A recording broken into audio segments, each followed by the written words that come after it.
Boa noite a todos. Que Jesus nos dê a sua paz. Há 15 anos, eu comecei a estudar a doutrina espírita aqui nessa casa, com a professora Eliana, acho que ela não está aqui, não? Não. Está em espírito. E sou muito grato, porque foi a partir desse ensinamento, do estudo, que fomos desenvolvendo e procurando mudar o nosso interior a cada dia. Então, toda vez que eu venho nessa casa, eu me emociono e fico muito feliz e grato. Mas não adianta só emocionar. Nós precisamos trabalhar. E uma palestra, que é um estudo, é um trabalho também. Então, convido a todos aqui, encarnados e desencarnados, a trabalharmos. Vamos lá? Vocês topam? Ok. Então, vamos lá. Trabalho, uma bênção de Deus. A base desse estudo está lá no Livro dos Espíritos, capítulo 3, a lei do trabalho. Questão 674 a 685. E é claro que as origens das informações que vocês vão receber aqui hoje não se restringe apenas a essas questões. Do próprio Livro dos Espíritos, tem diversas questões correlacionadas. Nós temos as outras obras básicas, a Revista Espírita, o que é o Espiritismo, obras póstumas, diversas outras obras edificantes, palestras, pesquisas na internet e sites diversos. Isso é para que todos vejam quanto trabalho é necessário para se apresentar uma palestra. Não é tão simples. Necessita de boa vontade, necessita da potência da alma, que é a vontade. E prazer de realizar algo que te satisfaça e que possa satisfazer a outros, como já disse, tanto encarnados como desencarnados. Então, vamos lá. Passagem evangélica. Jesus em Jerusalém. O paralítico e o tanque de Betesda. Há em Jerusalém, perto da porta das ovelhas, um tanque, uma piscina chamada Betesda, casa de misericórdia, tendo 5 entradas em sua volta. Ali costumava ficar um grande número de pessoas doentes e inválidas, cegos, mancos, paralíticos. Eles esperavam o movimento das águas dessa piscina, desse tanque. Os judeus acreditavam que um anjo descia e agitava as águas da piscina. E quando o primeiro que entrasse nesse tanque de Betesda, depois de agitar as águas, era curado de qualquer doença que tivesse. Um dos que estavam ali era paralítico, fazia 38 anos. Quando o viu deitado e soube que ele vivia naquele estado durante tanto tempo, Jesus lhe perguntou: você quer ser curado? Disse o paralítico: Senhor, não tenho ninguém que me ajude a entrar no tanque quando a água é agitada. Enquanto estou tentando entrar, outro chega antes de mim. Jesus disse-lhe: levanta-te, toma o teu leito e anda. O homem ficou são e tomou o seu leito e andou. E apesar do espanto, os judeus disseram: é sábado, não é lícito levar o teu leito. Quem o curou? O homem não sabia e seguiu seu rumo, conforme a orientação, levando o seu leito. Mais tarde, o homem encontra Jesus no templo e lhe fala: você está curado. vá e não peques mais. Então o homem, interpelado novamente pelos doutores da lei, diz que foi Jesus que o tinha curado. E por esta causa, os judeus perseguiam Jesus, porque fazia estas coisas no sábado. Questionado pelos doutores da lei, pela blasfêmia de trabalhar aos sábados, Jesus lhes disse: meu Pai trabalha até hoje, e eu trabalho também. Por essa razão, os judeus ainda queriam matá-lo, pois não somente estava violando o sábado, mas também estava até mesmo dizendo que Deus era seu próprio Pai, igualando-se a Deus. A lei mosaica obriga a não trabalhar aos sábados. É um dia de descanso, Shabat. Os judeus ortodoxos encontram a seguinte orientação de Moisés em Êxodo 35, na Bíblia: todo aquele que trabalhar nesse dia terá de ser morto. Jesus não seguiu a rígida lei de Moisés. Com suas ações, Jesus demonstrou que o Pai trabalha, cria constantemente. Cristo foi o próprio exemplo vivo e prático da lei do trabalho, pois viveu para o serviço do próximo. Enfim, o Filho do Homem não veio para ser servido, mas para servir e dar a vida em resgate por muitos. Então, amigos, o trabalho é uma lei da natureza, que deve ser respeitada e cumprida. Não trabalhar constitui infração à lei divina, que claramente produzirá sérias consequências ao espírito. Há exceções. Os impossibilitados, doenças físicas, mentais. Mas a civilização, o progresso, obriga o homem a trabalhar mais, porque aumenta as suas necessidades e os seus prazeres. Nós estamos falando do século XIX. Está lá no Livro dos Espíritos.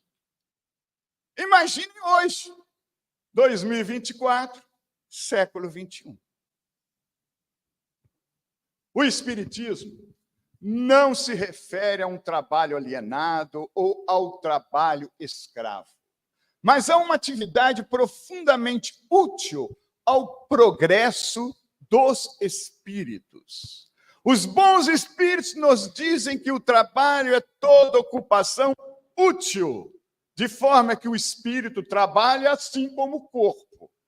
Trabalho é constante para todos, encarnados e desencarnados. É consequência da vida material. É uma expiação e, ao mesmo tempo, um meio de aperfeiçoar sua inteligência. Sem o trabalho, o homem permaneceria na infância intelectual. Por isso é que seu alimento, sua segurança, seu bem-estar depende do seu trabalho e sua atividade. Trabalho é um instrumento que deve ser utilizado para aprimoramento do indivíduo. Ao de corpo franzino, fraco, físico fraco, Deus concedeu a inteligência para suprir essa limitação, mas continua sendo um trabalho. Allan Kardec, lá no Evangelho segundo o Espiritismo, nos diz o seguinte: se Deus houvesse isentado o homem do trabalho do corpo, seus membros se teriam atrofiado. Se o houvesse isentado do trabalho da inteligência, seu espírito teria permanecido na infância, no estado do instinto animal. Por isso é que lhe fez do trabalho uma necessidade e lhe disse: procura e acharás, trabalha e produzirás. Dessa maneira, serás filho das tuas obras, terão delas o mérito, e serás recompensado de acordo com o que de fato hajas feito. Por que o trabalho? O Espírito Miramês nos traz um texto muito bom, que eu separei um trechinho para nós, para passarmos no estudo de hoje. Veja o que ele nos diz. Precisamos amar o trabalho, seja ele qual for. Tudo é ocupação, e necessário se torna que façamos tudo com inteligência e que sempre esteja nos inspirando o Evangelho de Jesus. Qualquer tarefa feita com honestidade é trabalho que a consciência aprova. A inteligência se desenvolve no exercício permanente das lidas constantes. No mundo espiritual se trabalha ainda mais do que os homens aqui na terra. Se queres felicidade, pede-a a Deus pelo nome trabalho. Que ele é a porta do verdadeiro paraíso de amor. O que para, gente, morre. E se não há morte, nada para. Tudo se movimenta dentro do hálito divino. Vivemos porque trabalhamos. Trabalhamos porque vivemos em Deus e Ele em nós. Espírito Miramês. Então, com o trabalho somos colocados frente a desafios relacionados ao desenvolvimento de habilidades, competência, disciplina, respeito, relacionamentos, entre outras virtudes. A vida humana seria demasiadamente pobre se não houvesse o trabalho. A estagnação a tudo destruiria. E aqui cabe uma analogia simples, bem simples, mas com entendimento, acredito que de todos. Em frente à minha residência, há uma casa que eu vi ser construída há alguns anos, uns 20 anos aproximadamente, e conheci o proprietário que construiu essa casa. Ele teve um problema familiar e simplesmente abandonou a casa. Mora em São Paulo, Campinas, tem outros negócios, tudo mais, abandonou a casa. Se vocês passarem lá, vocês não vão acreditar. A casa está desmanchando, sozinha. Está deteriorando sozinha. Ela está estagnada, em inércia, ela desmorona, porque não há trabalho. Está lá parada.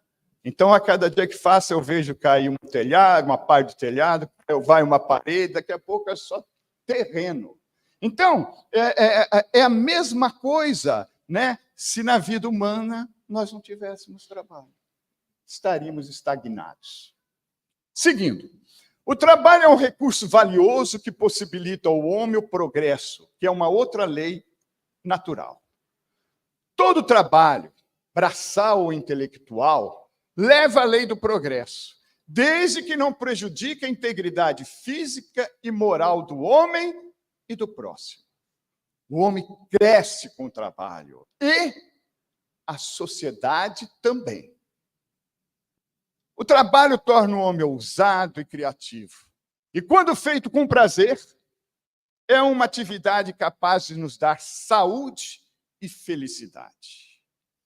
Meimei, Espírito Meimei, nos diz: jamais olvidemos que o trabalho é o dom divino que Deus nos confiou para a defesa da nossa alegria e para a conservação da nossa própria saúde.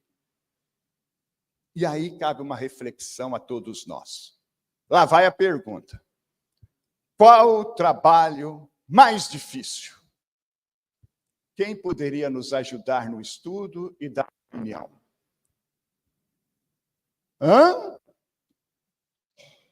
Gente, isso é um silêncio sepulcral. É só dizer a opinião de um Qual que é o trabalho mais difícil? Lavar louça, por exemplo, é um trabalho difícil. Como? Educar. Nos tempos de hoje é um trabalho difícil, eu concordo.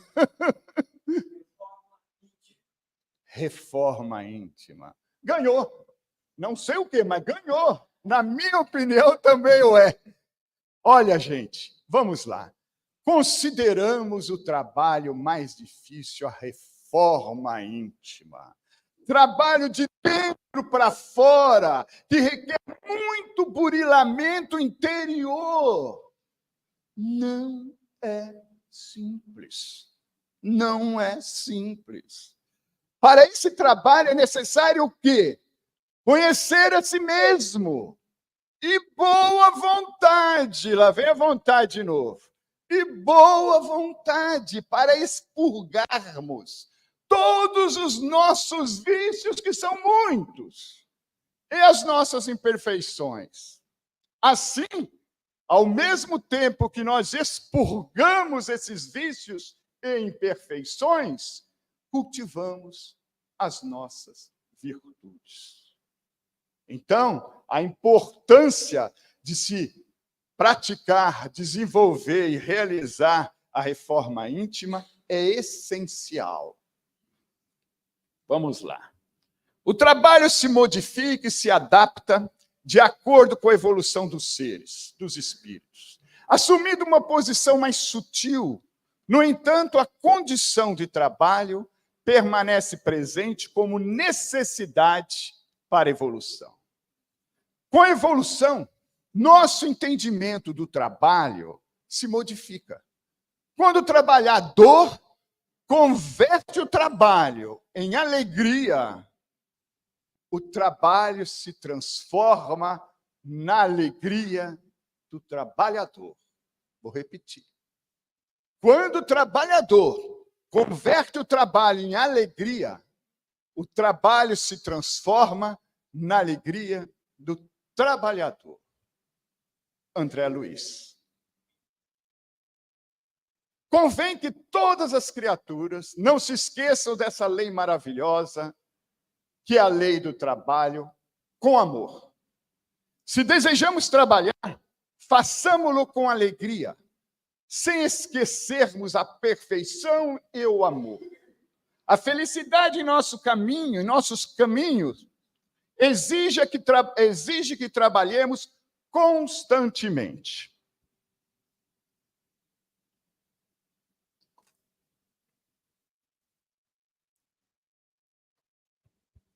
Assim, quando entendermos que o trabalho é uma oportunidade de crescimento e os desafios do labor nada mais são que convites para a evolução, para o progresso, passamos a ter gratidão pela oportunidade divina e passamos a nos alegrar com o trabalho.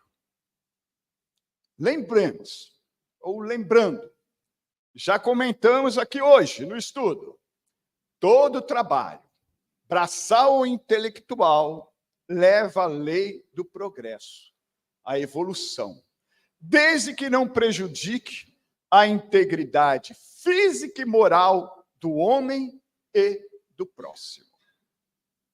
A doutrina espírita nos demonstra que trabalhar não é uma exclusividade do nosso plano terrestre, e que em orbes superiores a espiritualidade trabalha incessantemente para a harmonia do universo. Portanto, mesmo nos planos mais abençoados, evoluídos, existe a necessidade do trabalho, com natureza diversa, relativa às necessidades e ao grau de desenvolvimento alcançado de cada espírito. Os benfeitores espirituais esclarecem que, quanto menos necessidades materiais, menos material é o trabalho. Mas não deduzais daí que o homem, o espírito, se conserve inativo ou inútil. A ociosidade seria um suplício, em vez de ser um benefício.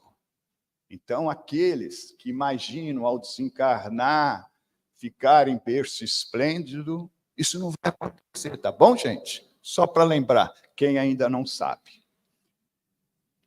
E aí vem mais um ponto.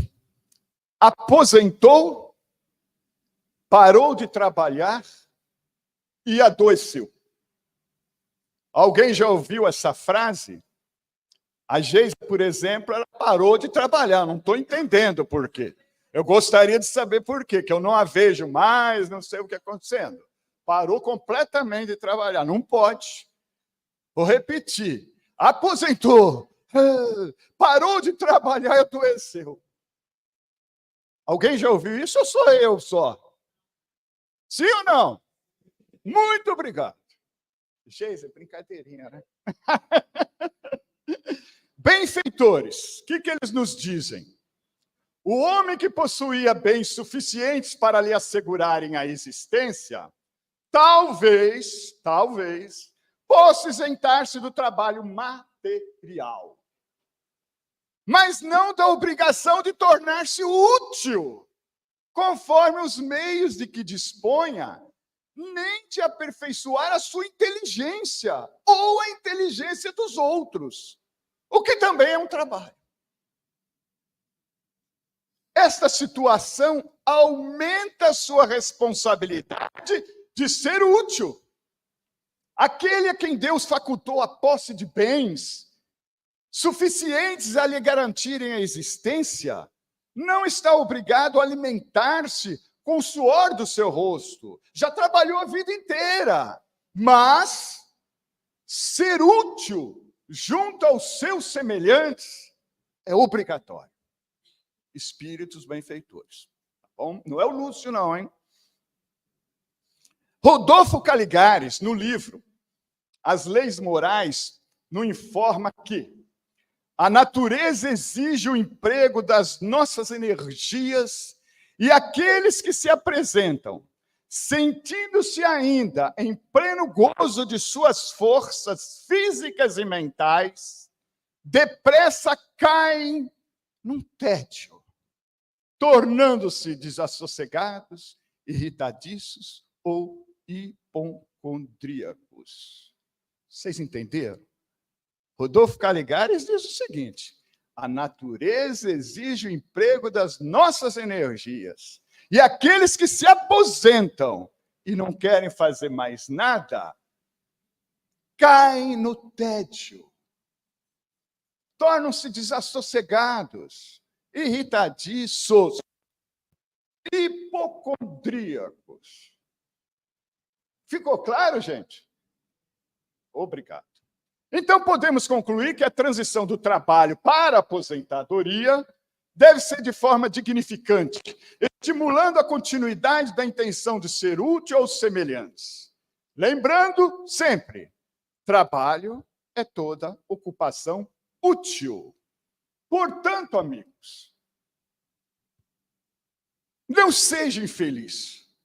Trabalhe sempre. Seja útil.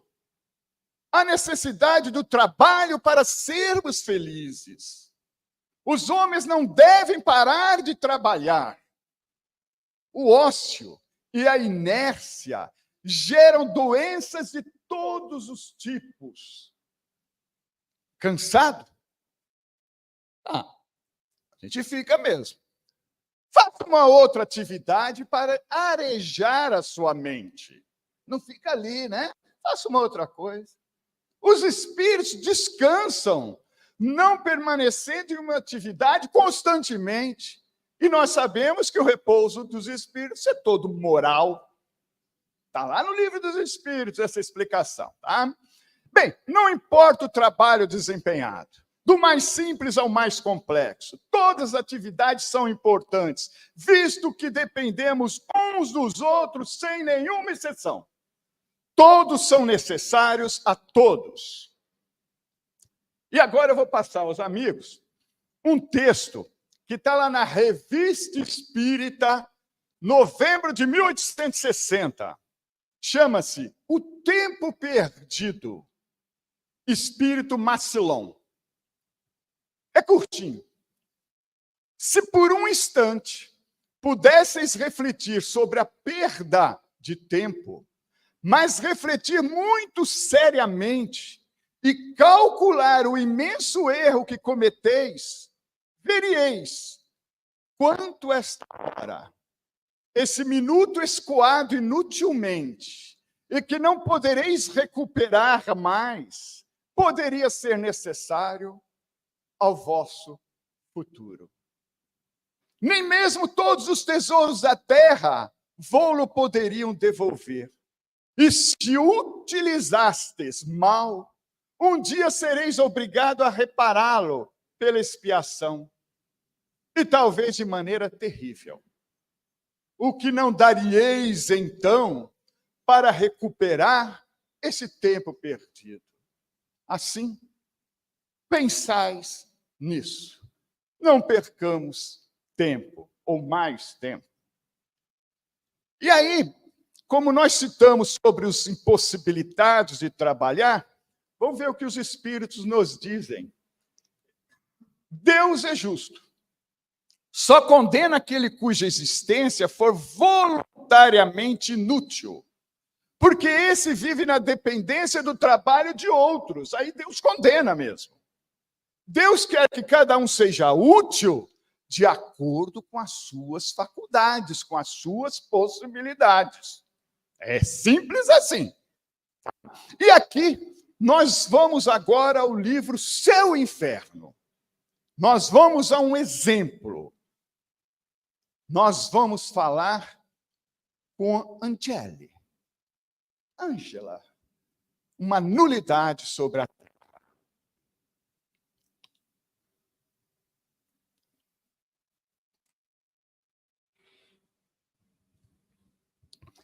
O espírito Angeli se apresenta espontaneamente ao médium na Sociedade Parisiense de Estudos Espíritas. E começam o diálogo. Arrependei-vos das vossas faltas? Não. Então, por que me procurais? Para experimentar. Acaso não sois felizes? Não. Sofreis? Não. O que vos falta? A paz. E aí cabe uma explicação. Alguns espíritos só consideram sofrimento o que lhes lembra as dores físicas, convindo, não obstante, ser intolerável o seu estado moral. No caso aqui, não tinha paz, né? Mas ele não considerava ser sofrimento, porque para ele sofrer era uma dor física, ok? Depende do nível do espírito, né? Como pode faltar-vos a paz na vida espiritual? Ah, uma mágoa do passado. A mágoa do passado é remorso? Estareis então arrependida? Não! Temor do futuro é que eu experimento. Que temeis? O desconhecido. Estais disposta a dizer-me o que fizeste na última encarnação? Isso talvez me facilite a orientá-vas. Ah, eu não fiz nada. Fostes casada? Sim, fui esposa e mãe. E cumpriste zelosos os deveres decorrentes desse duplo encargo? Não, meu marido entediava-me, bem como os meus filhos. E de que modo preenchesses, então, a tua existência? Ah, divertindo-me em solteira e enfadando-me como mulher. Quais eram as vossas ocupações? Ah, nenhuma. Quem cuidava da vossa casa? A criada. Não será cabível atribuir essa inércia à causa dos vossos pesares e temores? Talvez. Talvez tenhais razão, mas não basta eu concordar. Quereis reparar a inutilidade dessa existência e auxiliar os espíritos sofredores que nos cercam? Ah, mas como fazer isso? Ajudando a aperfeiçoarem-se pelos seus conselhos e pelas vossas preces. Ah, eu não sei orar. Faloemos juntos e aprendereis, concorda? Não. Mas por que cansa muito? Aí vem alguns esclarecimentos, tá bom, amigos? Tá aí o diálogo, agora vem alguns esclarecimentos ao guia do médium, né? Angeli era uma dessas criaturas sem iniciativa, cuja existência é tão inútil a si como ao próximo, amando apenas o prazer, incapaz de procurar no estudo, no cumprimento dos deveres domésticos e sociais, as únicas satisfações do coração que fazem o encanto da vida. Ela não pôde empregar a juventude senão em distrações frívolas. E quando deveres sérios se lhe impuseram, já o mundo se lhe havia feito um vácuo, porque vazio também estava o seu coração. Sem faltas graves, mas também sem nenhum mérito. Ela fez a infelicidade do marido, comprometendo pela incúria e desleixo o futuro dos próprios filhos. A sua existência foi improfícua e por isso mesmo culposa, visto que o mal é oriundo da negligência do bem. O mal é oriundo da negligência do bem. Angélica foi preguiçosa e egoísta. Por gosto, seu espírito pouco progrediu. Hoje, Angélica compreende o perigo da inércia, mas não se sente com força para tentar o mínimo esforço para melhorar. Orai por ela, despertai-a, forçai seus olhos a se abrirem para a luz. É um dever.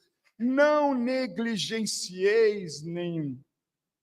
A serviço do espírito, o corpo é uma máquina submetida à inteligência. Trabalhai, cultivai, portanto, a inteligência, para que ela dê salutar impulso ao instrumento que deve auxiliar o espírito a cumprir a sua missão. Trabalhai incessantemente. Cumprir todos os deveres, sem exceção. Isto com zelo, com coragem, com perseverança. A sua fé o sustentará. Está aí, amigos, uma passagem que está lá no livro Céu e Inferno, sobre um ser, um espírito que perdeu a oportunidade de se desenvolver. Todos nós aqui encarnados temos a possibilidade de melhor nos desenvolver do que Angélica, tá bom? Bem, não podia faltar Joana de Ângeli, que nos orienta dizendo: sob pretexto algum te permitas a hora vazia. O trabalho é ao lado da oração o mais eficiente antídoto contra o mal, porquanto conquista valores incalculáveis, com o que o espírito corrige as imperfeições e disciplina a vontade. O momento perigoso para o cristão decidido é o ócio, não o sofrimento, nem a luta áspera. É o ócio, diz Joana. Na ociosidade surge e cresce o mal. Na dor e na tarefa fulguram a luz da oração e a chama da fé. Maledicências e intrigas, vaidades e presunções, calúnias e boatos, despeito e descrédito, inquietação e medo, pensamentos deprimentes e tentações, nascem e se alimentam durante a hora vazia. Joana de Ângeles. Toda vez que passamos esse texto, vem rapidamente na minha cabeça o que meus avós e meus pais falavam, né? Menino, cabeça vazia, oficina do diabo, vai fazer alguma coisa. Vocês já ouviram falar isso também? É um provérbio popular riquíssimo, né? Fantástico, né? Muito utilizado para se referir à falta de ocupação, né? Resultando em maus pensamentos e, claro, nas más consequências. Hora vazia? Façam trabalho voluntário. Ser voluntário é compartilhar o que temos de mais precioso. Lá na Fundação, nós falamos voluntários, mas são tarefeiros, né? Similares, vamos dizer assim. Então, ser voluntário é compartilhar o que temos de mais precioso, o nosso tempo. É realizar uma atividade, um trabalho espontaneamente, sem remuneração, que possa ajudar alguém seja no trabalho, na vida familiar, na vida social. Acreditar que a contribuição individual é essencial para mudar uma realidade. E estar disposto a oferecer seu conhecimento, experiência e tempo a uma causa que irá beneficiar a comunidade onde se vive. A atividade voluntária tem um imenso valor para a sua comunidade e para o próximo. Todos podem ser voluntários, independentemente da idade, condição social ou da profissão. Basta ter vontade, querer ser voluntário. Mas o trabalho voluntário, não podemos esquecer, deve ser encarado com responsabilidade, profissionalismo, disciplina, compromisso, humildade, alegria e muito amor. Mas muito mesmo. Costumo eu dizer, particularmente, que o trabalho voluntário é muito mais difícil do que o trabalho remunerado. Ser voluntário, além de fazer o bem ao próximo e a nós mesmos, torna o mundo muito melhor. 28 de agosto é o Dia Nacional do Voluntariado, para quem ainda não sabe. Trabalho, então, amigos, é uma obrigação filial e paternal. A lei da natureza impõe aos filhos a obrigação de trabalharem para seus pais, do mesmo modo que os pais têm que trabalhar para os seus filhos. Eis porque Deus fez do amor filial e do amor paterno um sentimento natural. Por essa afeição recíproca, os membros de uma família são impelidos a se auxiliarem mutuamente. Fato que, infelizmente, com uma frequência maior, parece que nos esquecemos na sociedade atual. O limite do trabalho, então, é o limite das forças. Não obstante, Deus dá liberdade ao homem, o livre-arbítrio, para ele. Quem trabalha deve obedecer os limites que a natureza impõe ao esforço.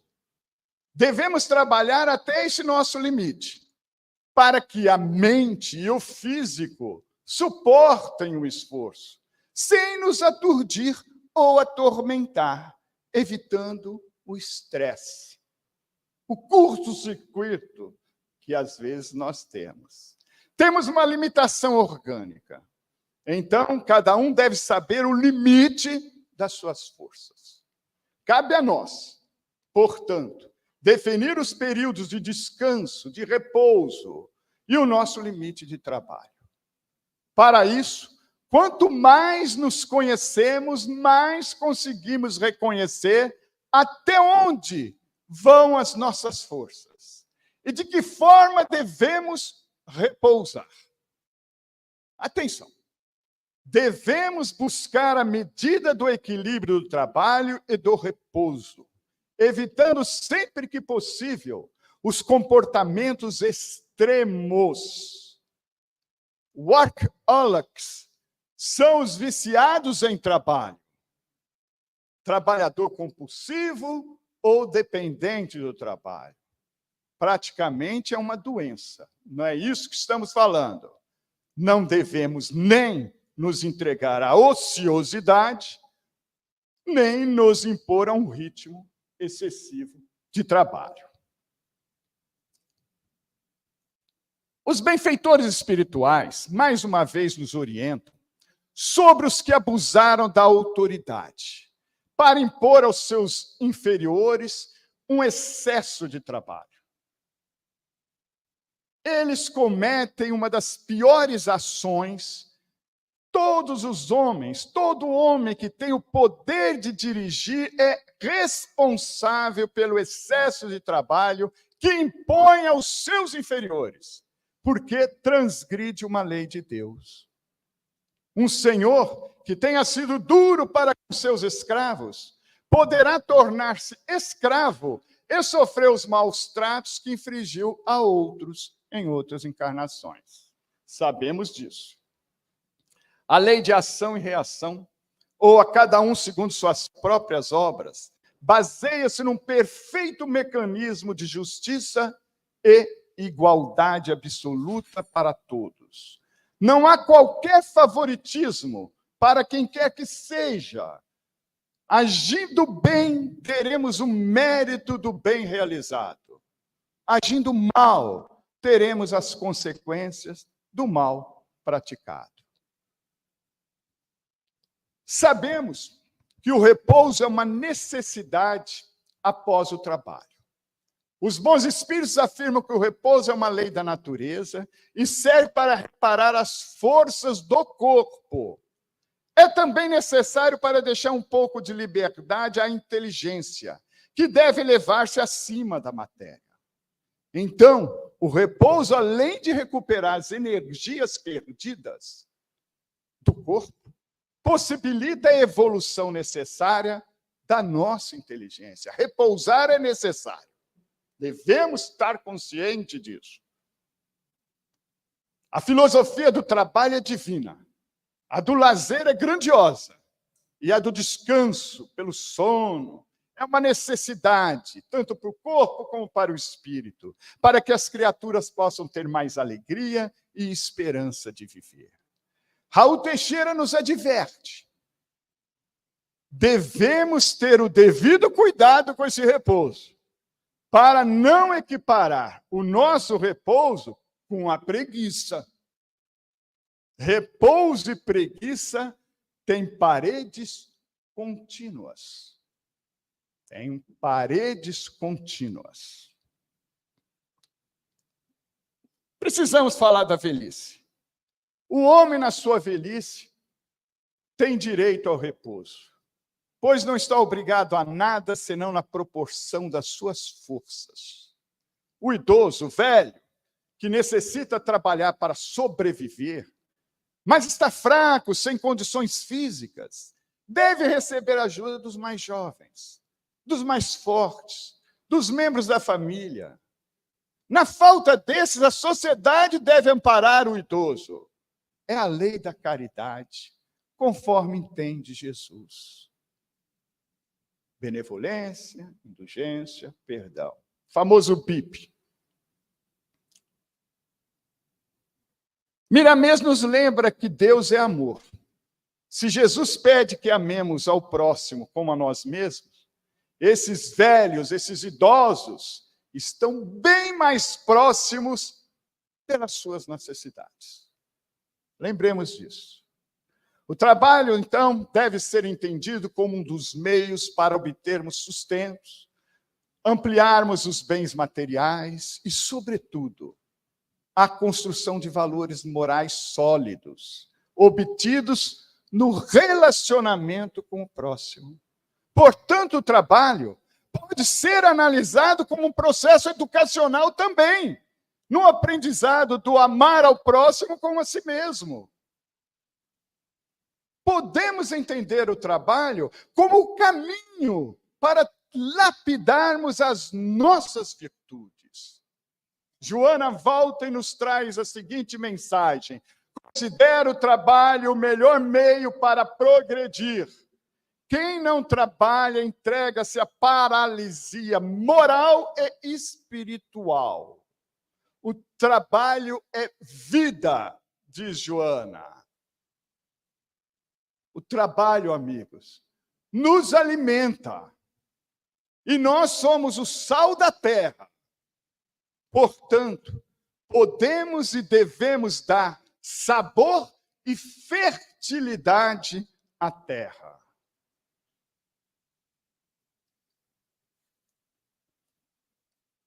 Nós temos algum tempo ou ainda não? Vai ter? Mas não é agora não, só um segundinho. Tá bom, amor. Tem um plus, né? Tem um brinde que vai ser no final. Mas antes do brinde, nós vamos fazer uma oração junto ao Espírito Meimei.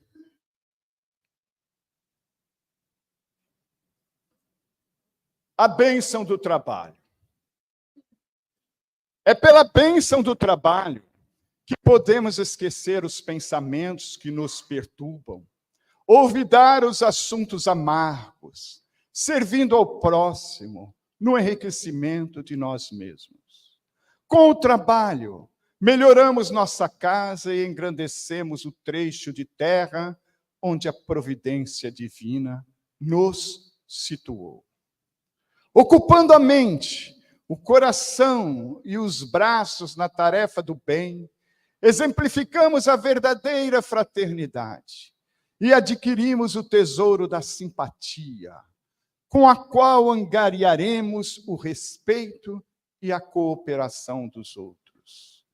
Quem não sabe ser útil, não corresponde à bondade do céu, não atende aos seus justos deveres para com a humanidade, nem retribui a dignidade da pátria amorosa que lhe serve de mãe. O trabalho é uma instituição de Deus. Quem move as mãos no serviço, foge à treva e à tentação. Trabalho de cada dia é senda da perfeição. Espírito Meimei. Pode ser. É bom apagar a luz, né?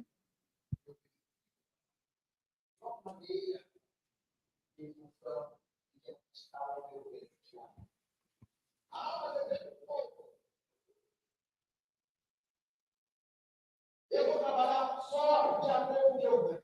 Que a gente pede. A qualidade e quantidade do fazer ou o salário? Nós nunca sabemos. Já contei em outras ocasiões, em outras palestras, e que nesse momento tem sentido trazê-lo de volta, uma experiência que eu vivi quando trabalhava numa escola pública como professor, e num determinado intervalo de aula, eu estava discutindo com os colegas sobre os nossos pais e trabalhos. E fui falando, e os colegas também. E nós, naturalmente, estávamos falando muito bem do governo. Bem mal. E eu falava, eu amo falar, quando a gente fala mais com os outros. E todos os colegas para que eu falasse. E eu falava que estava colocando. E quando eu estou a rever minha tese contra o nosso patrão, eu vejo um benfeitor espiritual.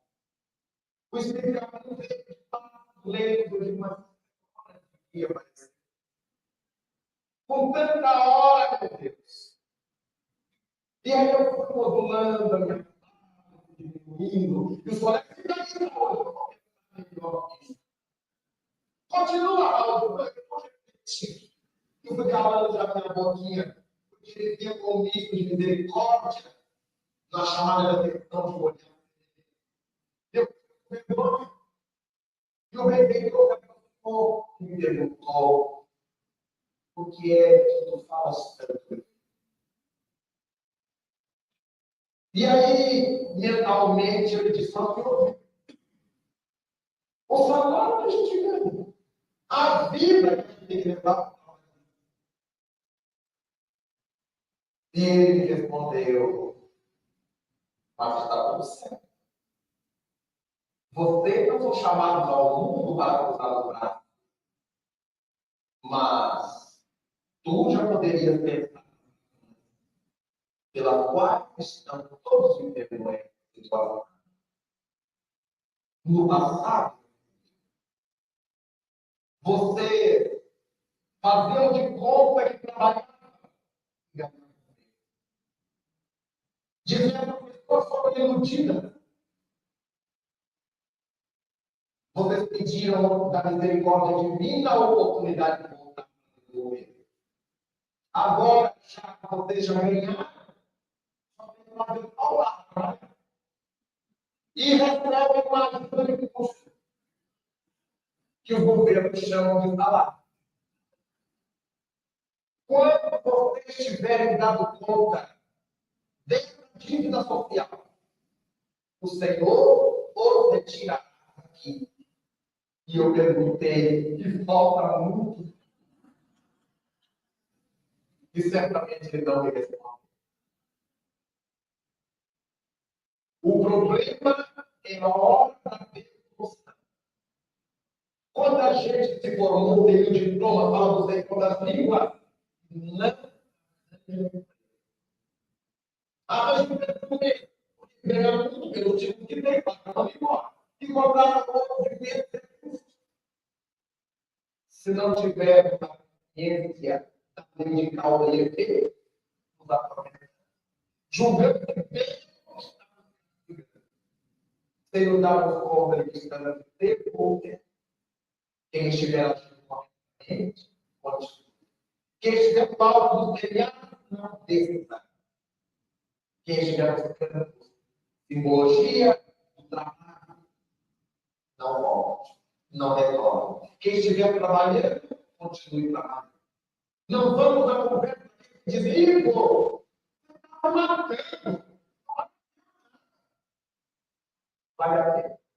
Não matar, mas trabalhar e das contas como o amigo diz. Tem a terceira lei do repouso, que é outra lei divina, mas trabalhar. Porque é esse trabalho que nos alimenta a nós, o sal da terra. Pronto, amigos. Acredito que com o Raul Teixeira vocês entenderam muito melhor do que para comigo. Essa que era a ideia, tá bom? Muito obrigado pela atenção, pela paciência que todos tiveram e estou muito feliz de estar aqui mais uma vez. Fiquem todos com Deus.